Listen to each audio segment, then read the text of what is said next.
de noticias hoy tienen que ver con el estatus. Primero la de el hecho de que los demócratas hay un estreñimiento para bajar a votación el proyecto de estatus. No hay los votos. Los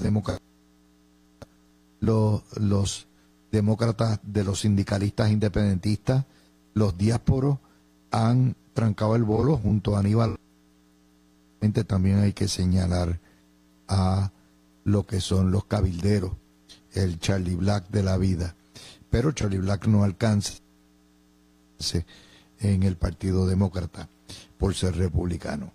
Y eso demuestra nuevamente la futilidad y la inhabilidad de este gobierno, de un gobernador demócrata y una comisionada que ha hecho lo indecible, pero obviamente no hay dinero asignado para el cabildeo para tratar de bajar tan siquiera y aprobar en una cámara esta situación. Tengo ya en el estudio a Daniel Ruse, tengo a Glorimari Jaime y al licenciado Gregorio Igartúa.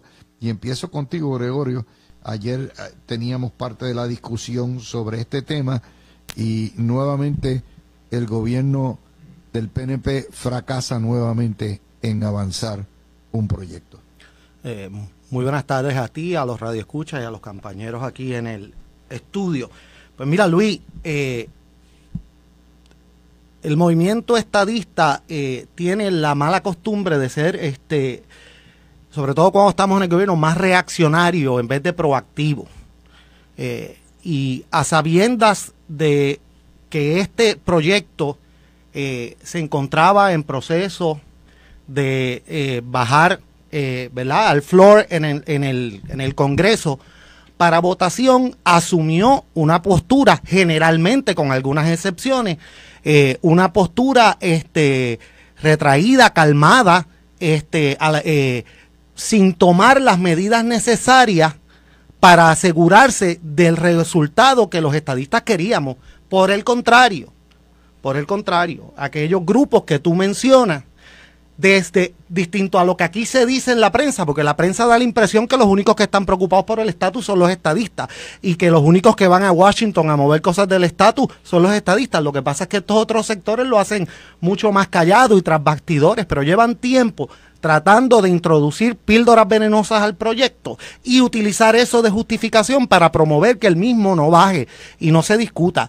Y más allá del hecho de que esos grupos sí han logrado calar en distintos nichos congresionales y del gobierno federal, tenemos que señalar que es que el movimiento estadista tiene que ir a la ofensiva. ¿Cómo es que es hoy que sabemos que el gobernador está partiendo hacia allá y que solamente hay 2 o 3 legisladores de Puerto Rico, cuando es el proyecto que se supone que sea el proyecto más importante, la propuesta más importante del gobierno estadista?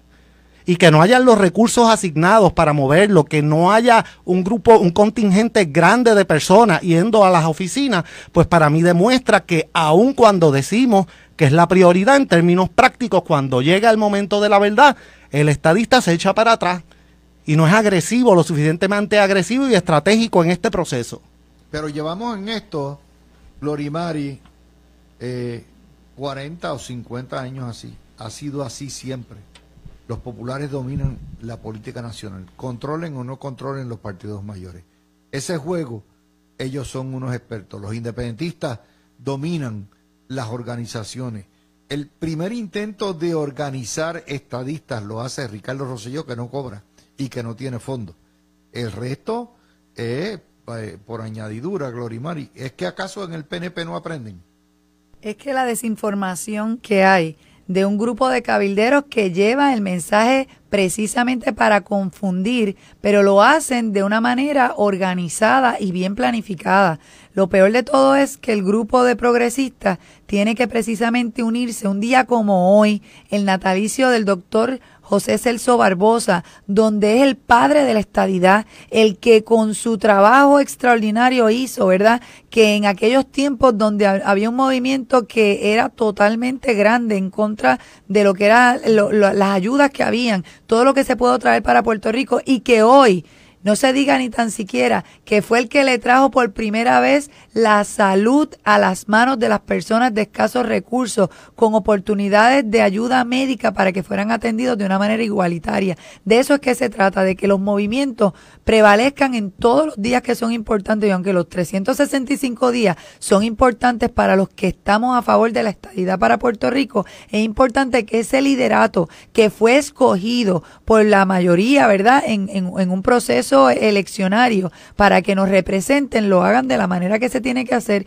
y a todos los puertorriqueños que viven en los estados de Estados Unidos también puedan ser propulsores de llevar el mensaje para que reconozcan que la mayoría de los puertorriqueños sí quiere la estadidad, y que esa minoría que grita mucho y habla duro, pues pueda ser, ¿verdad?, pueda ser callada por una mayoría abrumadora que es la que quiere esa igualdad tan importante. Así que ese mensaje que se están llevando al Congreso, y obviamente ni tan siquiera ha llegado a la mayoría de los senadores, pueda llegar de una manera correcta y de una manera predominante. Así que las dos personas que representan a los puertorriqueños allá y que les pagan por eso, y las demás personas que están en el Congreso, puedan hacer el trabajo que se tiene que hacer, porque para eso se les paga. Vamos a hablar un poquitito, ya que estamos en el Congreso y en Washington, D.C. Antes de ayer se dio, de hecho fue anoche, el bombazo de que hay un gran jurado investigando las acciones de Trump. De hecho, este es el tercer o cuarto gran jurado que hay convocado. Hay uno convocado en el estado de Atlanta, el estado de Georgia, por la conspiración de Trump para fabricar 11,000 y pico de votos y meter gato por liebre con promesarios que no estaban certificados. Hay otro que es el que ha trabajado y ha radicado acusaciones contra 854 milicianos que hicieron la intentona de golpe de Estado. Está este gran jurado de Trump, y probablemente, y hay lo que eventualmente será un cuarto gran jurado a raíz del referido de las investigaciones que está haciendo el comité del 6 de enero. El secretario de Justicia, Merrick Garland, señaló ayer que en efecto va a procesar criminalmente a todo el que haya planificado, dirigido y participado en el intento de golpe del 6 de enero y el ataque al Congreso, independientemente que sean candidatos o no sean candidatos. Esto es una situación, muchos presidentes han sido investigados, ninguno en la historia ha sido procesado criminalmente, y mucho menos por alta traición o lo que es insurrección. Estamos a punto de ver esto en algún espacio en los próximos, yo diría, en los próximos 12 meses o 16 meses. Trump está tratando de declarar su candidatura antes porque piensa que se inmuniza. Y comienzo contigo, Igartúa. ¿Qué te parece todo este evento histórico? Bueno, pues definitivamente lo que ocurrió... ¿Cogí a Rousseff? Perdóname. No. Ok. Daniel Rousseff, perdóname. Sí. Daniel, empezamos contigo. Bueno, buenas tardes, Luis. Buenas tardes, compañeros panelistas y a la audiencia, al público. Mira, en efecto, parecería que Trump está nuevamente al acecho.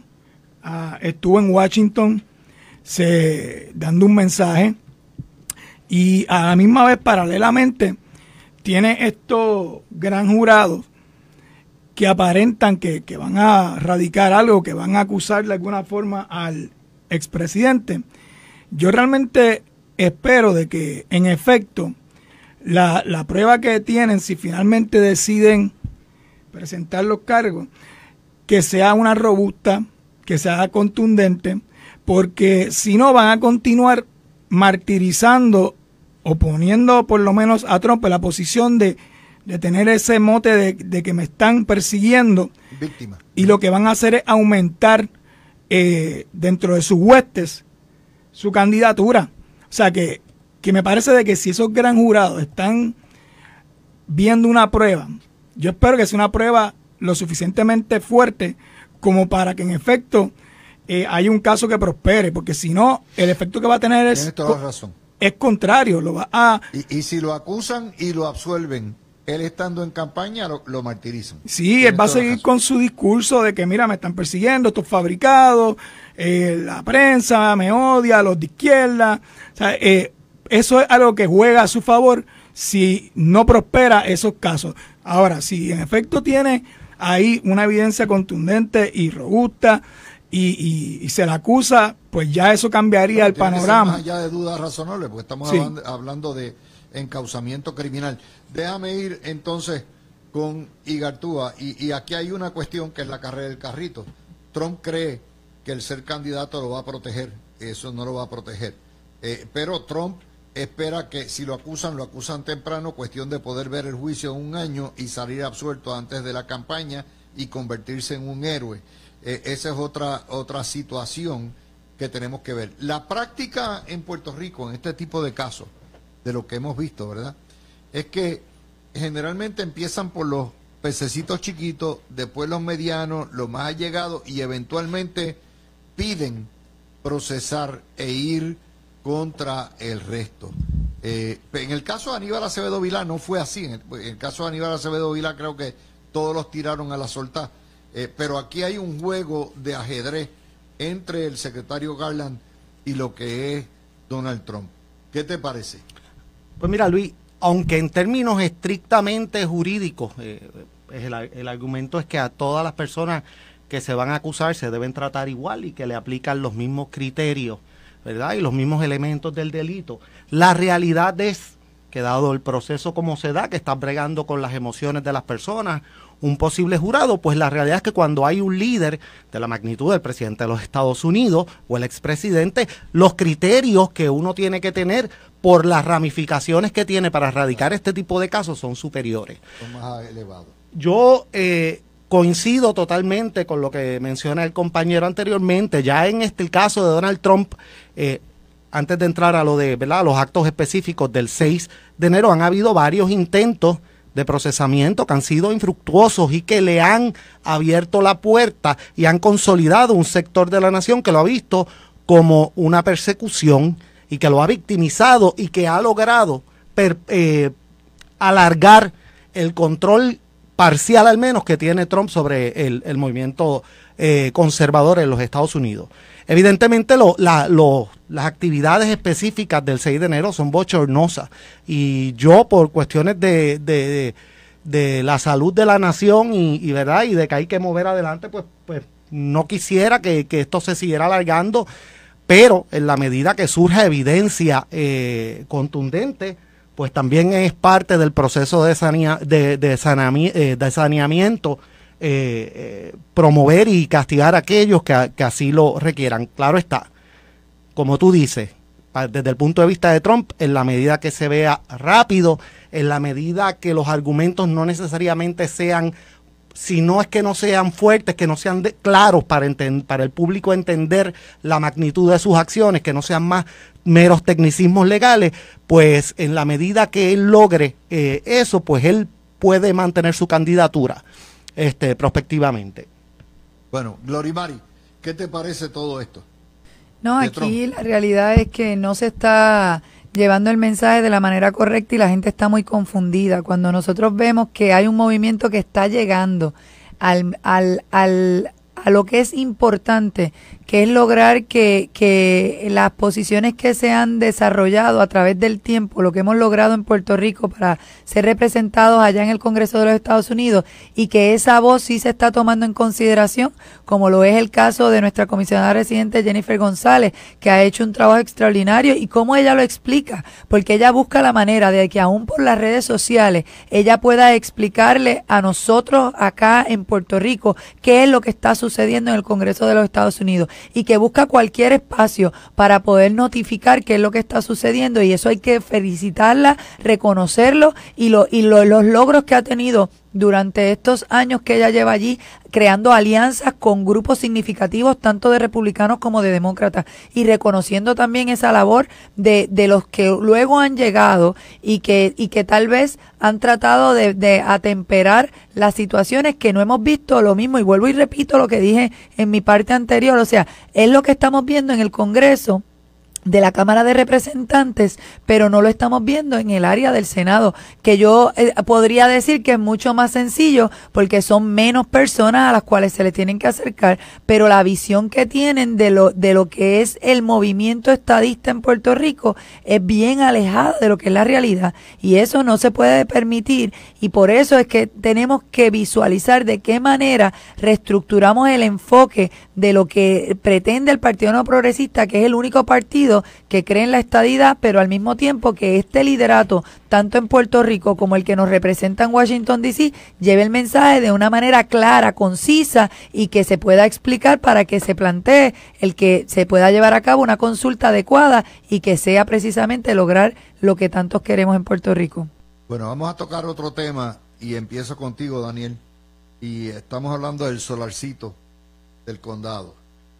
Obviamente este tema candente, ayer tumbaron verjas y todo esto, se puso violento. El alcalde de San Juan, Miguel Romero, anticipa rescatar o recobrar la propiedad de ese solar, y hace una hora el alcalde presentó lo que se llama un rendering o un arte conceptual de el parque que él piensa, un pequeño parque con bancos, con grama, con árboles, que él piensa construir ahí. Así que los invito a verlo, lo acabo de subir por Twitter. Esto es obviamente el alcalde nuevamente madruga, anticipa un peligro potencial y se pone al frente de la curva y dice, no, yo voy a rescatar este parquecito, $150,000 los paga transportación, que vendió esto sin tener que venderlo, y voy a contentar la comunidad. Empiezo contigo, Daniel. Bueno, no debe sorprender a nadie, perdón, que se haya vuelto violenta la oposición allí, porque a eso es que nos tiene acostumbrados ciertos grupos y ciertos personajes que se infiltran en estos grupos que promueven las causas del ambiente, pero realmente que están promoviendo otra agenda. Miguel Romero, como tú señalas, tuvo que tomar el toro por los cuernos. Lo pudo haber hecho antes, pero por lo menos lo hizo, sabiendo de que ese tema iba a continuar en la luz pública y poco a poco iba a ser como una bola de nieve que se va incrementando. Pues se dio cuenta de que no iba a parar y lo cogió y en efecto lo atendió. Como tú bien señalas, quizás madrugó a otras personas y otros líderes que debieron haber atendido la situación antes, pero al no darse esa intervención, pues él fue proactivo en eso. No he visto lo que menciona, lo que propone hacer. Aquí la compañera me lo está enseñando. Sí, mira, es algo que se ve bien, es bonito, le ofrece otro espacio más a los residentes de allí. Yo quisiera que eso se replicara en las diferentes comunidades y barrios que componen San Juan, porque, ¿verdad? Yo vivo en una barriada y a los niños de allí les hace falta muchos lugares como este, pero qué bueno que Miguel Romero tomó la batuta y se encargó de atender el problema antes que escalara. Vamos a hacer la pausa y venimos con ese mismo tema y otros más, porque tenemos que trabajar la cuestión del escándalo de puertos, y regresamos ya y anticipar esto que ha hecho con el solarcito de el condado, es anticipar un problema, destasajarlo, desarmarlo, convertirlo en algo positivo, que es exactamente lo que ha hecho con la regata San Juan. O sea, Miguel Romero, entre la pavimentación, esto y lo otro, se ha convertido ya, sin duda alguna, en el mejor alcalde que ha tenido la capital en estos primeros 18 meses desde Hernán Padilla. Adelante, Igartúa. Mira, Luis, definitivamente el alcalde ha demostrado gran sagacidad política con este tipo de gestiones. Estoy de acuerdo que Esto es una forma efectiva de uno atender este tipo de problemas que usualmente el Partido Nuevo Progresista muchas veces, vamos a ponerlo así, ha dejado que tomen fuerza y que cojan fuerza y que pase el tiempo y no los atajan a tiempo y se convierte en un problema político permanente. No obstante, mi preocupación, y hago el llamado nuevamente, aun cuando reconozco las actuaciones del alcalde, es que en Puerto Rico, hasta cierto sentido, seguimos normalizando la violencia como una forma... En cierto sentido es complacer a los violentos. En un sentido puede tener ese efecto, definitivamente, y tenemos que tener cuidado porque, como hemos visto, cada día va proliferando este tipo de conductas y va a llegar el momento también donde no se va a poder complacer o es una situación un poco más compleja y entonces tenemos que llamar a todas las partes que pueden hacer sus planteamientos y pueden hacer sus reclamos, pero tenemos que llevarlos por los medios que la ley establece. Así que sí felicito al alcalde, pero traigo la alerta de que tenemos que tener cuidado con seguir normalizando este tipo de conductas porque a largo plazo, y como hemos visto ya en el pasado con los Tito Kayaks y otras situaciones similares, pues pueden traernos grandes problemas. Bueno, y en eso, Daniel, ¿qué te parece? Le toca a Daniel, ¿verdad? Si él está hablando del asunto del terreno, sí, que ya tú habías comentado algo, yo creo que animal. Russo, en mi caso, Sí, tengo que decir, Dávila, que la situación se resolvió de la manera que él sabe resolver. Este es un alcalde bien proactivo, que cuando fue secretario del Departamento del Trabajo hacía las cosas con una visión y misión de rapidez y ser un facilitador tanto para los empleados como para los empleadores. Y así también es que llega al Senado, ¿verdad? Él no ganó una primaria, pero entonces buscó entrar de alguna manera en un enfoque donde recibió el apoyo de todos los sanjuaneros, que resultó en ser el candidato oficial en este cuatrenio, y ahora con todos los ataques que ha hecho, a cada ataque le pone acción a sus palabras, y por eso vemos que resolvió un asunto que pudo haber sido una bola de nieve gigante, pero la resolvió antes de que creciera. Así que hay que felicitarlo a él y a todo el equipo de trabajo, porque en donde él pone su palabra, pone la acción y resuelve las cosas inmediatamente. Así que está dando cátedra de lo que tienen que hacer los alcaldes, y más en la capital de Puerto Rico. Ha lucido muy bien con la histórica regata Colón, que en los años, ¿verdad?, 90 tuvo una gran participación, pero en esta ocasión ha sido todavía el doble de lo que fue en aquel entonces, y ha tenido una percepción pública de excelencia. Así que felicidades al alcalde de San Juan. Ayer oí todavía a vecinos, y esto no eran los revoltosos, decir que todavía el alcalde tiene en el condado una asignatura pendiente. Todavía las avenidas tienen hoyos, las calles, tiene que trabajar las aceras. O sea, condado necesita una reconstrucción bastante extensa. Asumo que el alcalde ya tendrá un plan para meterle manos rápidamente. De nada vale hacer el solarcito si no hace toda la comunidad. Y déjenme traerle, ya que estamos en esa, vamos a ir a Ocean Park, la doble vara de cómo la prensa ha cubierto la cuestión de la erosión del mar. Y les recuerdo que tanto las construcciones de Ocean Park como las de Sol y Playa en Rincón son construcciones de más de 30 años. Y en ese periodo, con el calentamiento, el cambio climático, el mar antes estaba mucho más atrás de lo que está hoy en día. Sin embargo, la prensa, en el caso de Ocean Park, es ayúdenlo, pónganle protectores, eviten la erosión. En el caso de Sol y Playa es condénenlo y prohibían la construcción. Empiezo contigo, Daniel. Dale el botón. Tenemos el problema de erosión que está dándose a través de toda la costa. Sin embargo, ese problema precisamente es lo que afectó al complejo de Sol y Playa allá en Rincón, y es el que afecta a Condado. Pero la cobertura es muy distinta. Hasta el uso, el léxico, las palabras que utilizan a la hora de hacer el reportaje o los titulares son en efecto para que en este caso de Condado, a pesar de que es la misma situación, pues bendito, hay que atenderlo y es el gobierno quien tiene que rescatar a los pobres residentes de allí. Y no estoy diciendo, ¿verdad?, que esas personas que están en condado no tengan ese problema real, pero lo que me parece injusto es la doble vara, en la forma en que lo proyectan. No vemos aquí a los sospechosos usuales yendo hacia allá a protestar, porque ahora la zona marítimo terrestre se movió. Sin embargo, los vemos en Rincón con una agenda que claramente no es ambientalista, pues tumbando ovejas, agrediendo a personas. Y de nuevo, es parte del libreto que ciertos grupos tienen, en el cual de forma selectiva defienden unas causas cuando se trata de unos personajes, y cuando los actores son otros, pues lo que hacen es perseguir.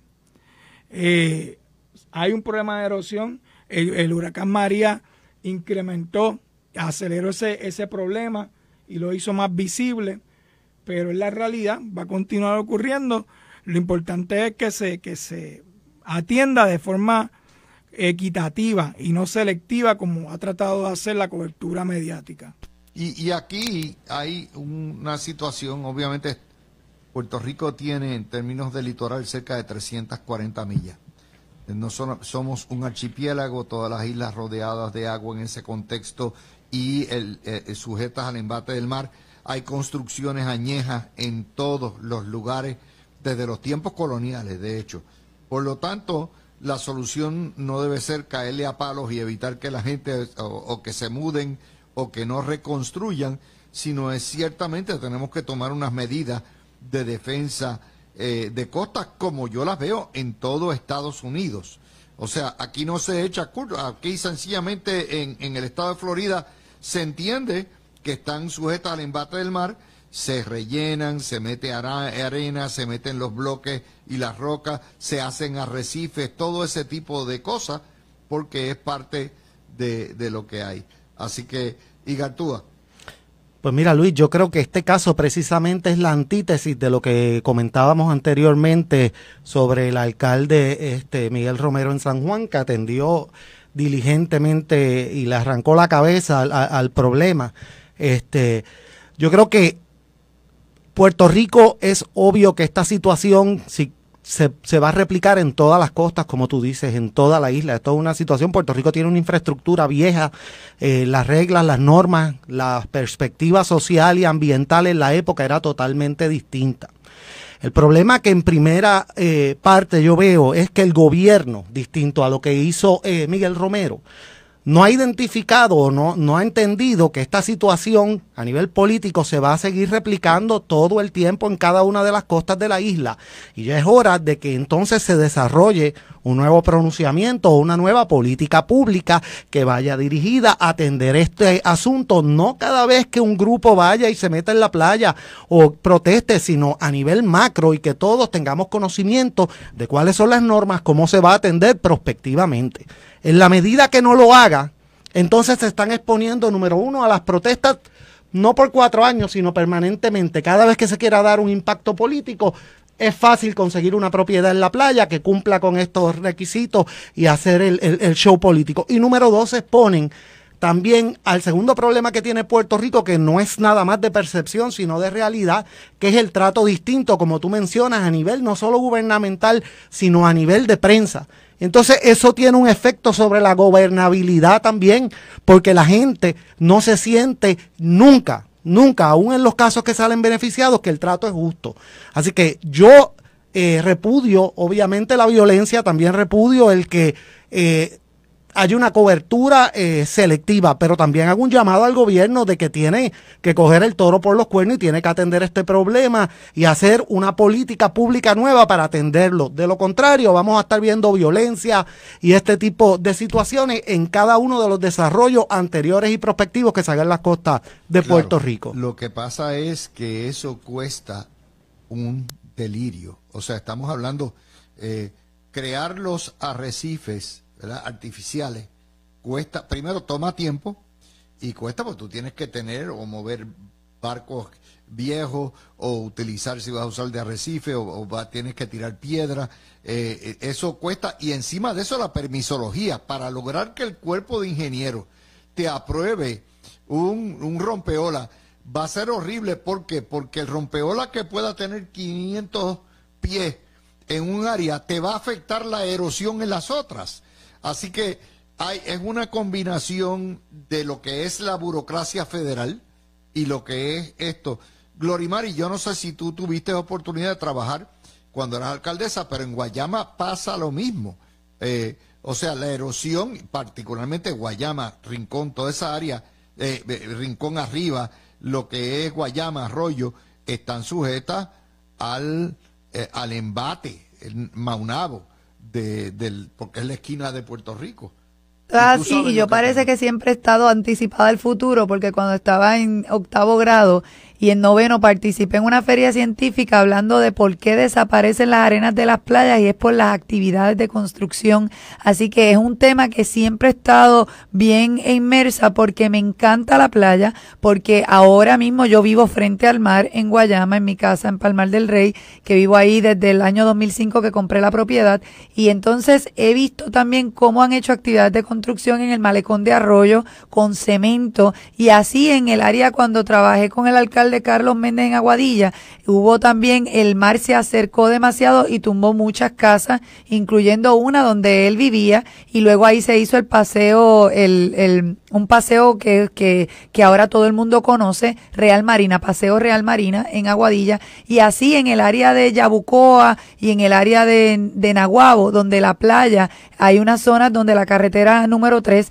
queda colindante con la playa, y antes uno podía ver una orilla donde la gente se bañaba y hasta podían colocar los carros, y ya el mar llegó a la carretera. Ya eso no puedes ni caminar porque obviamente no hay espacio y se tuvieron que colocar unas rocas. Así que con el tiempo, las actividades de construcción que se hicieron hace muchos años, hace más de 70 años, se comenzó a construir en la costa de una manera que era inadecuada, pero ahora no podemos, ¿verdad? Tenemos que adaptar esas propiedades que son privadas a la realidad actual. No es que los vamos a sacar de ahí, pero sí estas personas que tienen propiedades privadas tienen que buscar sus peritajes para que entonces puedan ir al Departamento de Recursos Naturales y llevar entonces cuáles son los costos para ver de qué manera hacen algún tipo de integración, de manera que tanto este propietario privado y el gobierno puedan hacer algún tipo de adaptación para estos restaurantes, hoteles o viviendas privadas que están colindantes con la playa,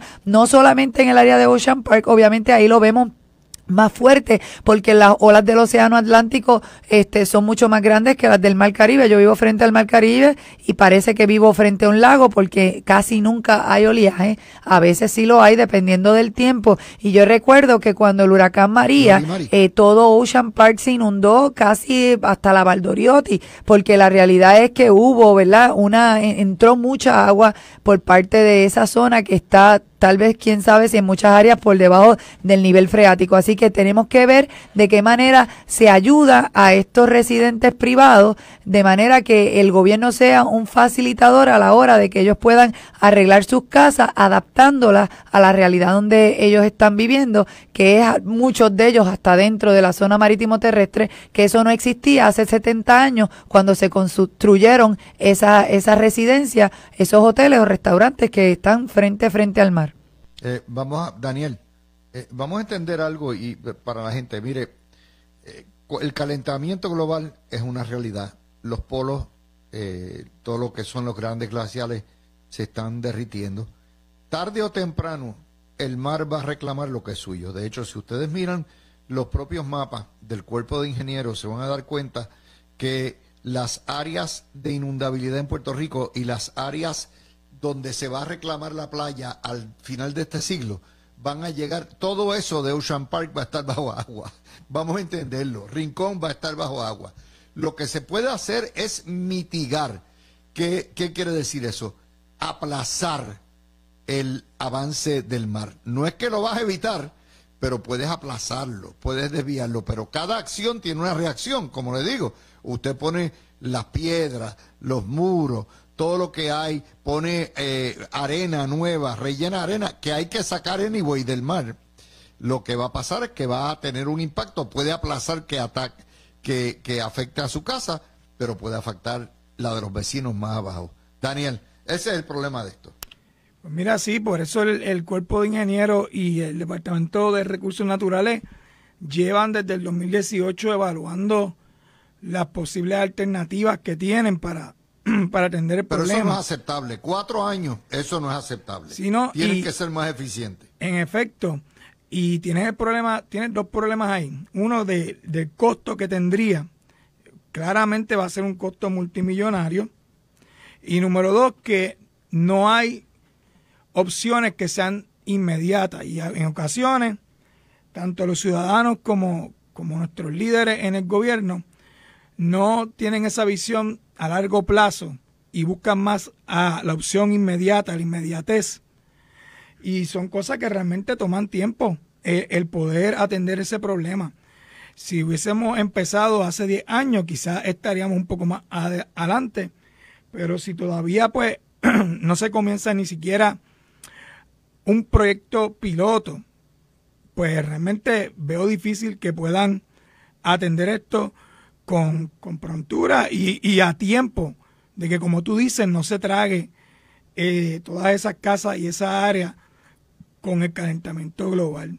Claro, en eso obviamente estamos hablando, Igartúa, de un problema complejo, pero donde la actitud debe ser no de montar protesta, ni piquete, ni de destruir, sino de mitigar y proteger a la misma vez lo más que puedas de la costa, porque eventualmente esa costa va a ser reemplazada y va a meterse más tierra adentro. Y a eso iba con mi comentario de de las actuaciones del gobierno, en el sentido de que sabemos que esto es un proceso costoso que va a tomar tiempo. Ahora, yo creo que dadas las circunstancias y la propensidad que este tema tiene para la violencia y para que se sigan suscitando protestas cada día que ese grupo quiera, porque hay las suficientes propiedades que lo hagan, yo creo que es hora de que se le comunique mejor, si se está haciendo, comunique mejor al pueblo que esta situación está, qué medidas se han tomado y por lo menos que haya unos pronunciamientos de política pública que dirijan y que permitan que que el pueblo tenga conocimiento de cómo va encaminada la cosa. No tiene que ser todos los detalles porque sabemos que es algo costoso y problemático en su implementación, pero yo creo que como mínimo en la comunicación del proceso hay deficiencia y han dejado que ocupen estos grupos el espacio y que tomen fuerza y que se justifique hasta cierto sentido la utilización de la fuerza y la violencia para llevar el mensaje, y eso es peligroso no solo a nivel político sino obviamente a nivel social para todos nosotros. Bueno, gracias a Igartúa, gracias a Ruse y a Glorimari Jaime por estar conmigo en el día de hoy. Mis amigos, los invito a ver mañana a las 7 de la noche el especial de ABC Puerto Rico sobre Carmen Jové. Por ahí viene la querendona, la vamos a tener 2 horas acá y después viene Zulma Rosario. Así que pendientes todos, estamos mañana nuevamente con ustedes en otra edición de La Mirilla a las 12 del